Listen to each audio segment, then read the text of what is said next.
Divisi Howitzer 1453 MSP Rusia membongkar posisi angkatan bersenjata Ukraina di area Avdiivka.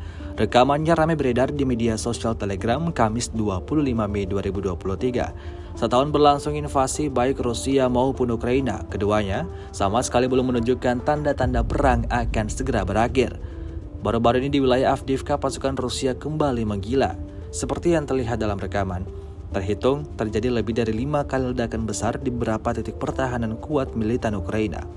Militer Rusia meyakini serangan ini berhasil memukul mundur personel militer angkatan bersenjata Ukraina.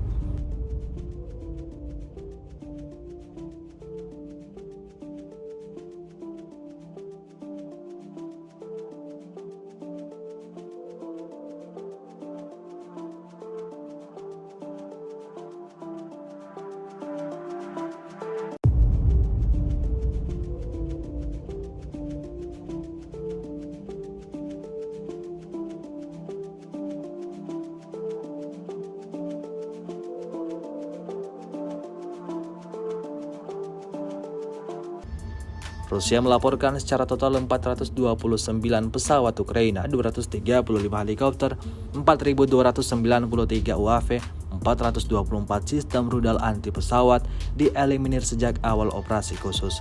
Sementara itu dari kubu Kiev, Kementerian Pertahanan Ukraina melaporkan 480 tentara Rusia dieliminir dalam sehari terakhir. Total 204.360 prajurit Federasi Rusia meninggal sejak awal konflik hingga hari ke-455.